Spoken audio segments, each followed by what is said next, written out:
இன்றைய குடும்ப தலைவிகளின் புலம்பல்கள் நிறையவே இருக்குங்க. என்னென்னு கொஞ்சமாக சொல்லிட்டு இருக்கேன். அதை அப்படியே வாங்க கேட்டுகிட்டே வாங்க. அந்த காலத்தில் அம்மா என்ன செய்வாங்க?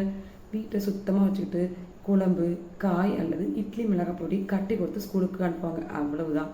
ஆனால் இப்போ American, Italy, Chinese, North Indian fast food எல்லாம் செய்ய தெரியணும்.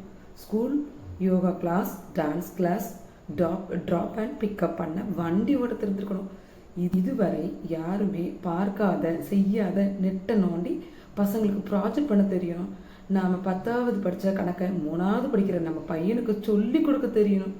12வது படிக்கிற பிள்ளையா இருந்தால் நீட் எழுதணுமா அல்லது வேறு எந்த கோர்ஸ் படிக்கணுமா அனலைஸ் பண்ண தெரியணும். ஹஸ்பண்டுக்கு ஸ்லிம்மாக மாடர்னாக இருக்கணும். அவரோட அப்பா அம்மாவை நல்லா பார்த்துக்கணும். அம்மியிலே வச்சு அரைக்கிற மிளகா சட்னியும் தெரியணும். ஐஃபோனில் இருக்கிற லேட்டஸ்ட் டெக்னாலஜியும் தெரியணும். ப்ரொஃபஷ்னலாக அட்வைஸ் பண்ணுற பிஏவாகவும் இருக்கணும். அடுப்படியில் வேலை செய்கிற ஆயாவாகவும் இருக்கணும். நாட்டு தரப்பு தெரியணும். நாட்டு வைத்தியமும் தெரியணும். நெத்தியில் குங்குமம் போட்டு மல்லிகை போட்டுன்னு மங்களகரமாக இருக்கணும். மாடர்ன் ட்ரெஸ்லையும் கலக்கணும். வீடு மியூசியம் மாதிரி வச்சுக்கணும். எவ்வளவு வேலை செஞ்சாலும் சோறு மட்டும் தெரியாமல் சிரிச்சுக்கிட்டு இருக்கணும்.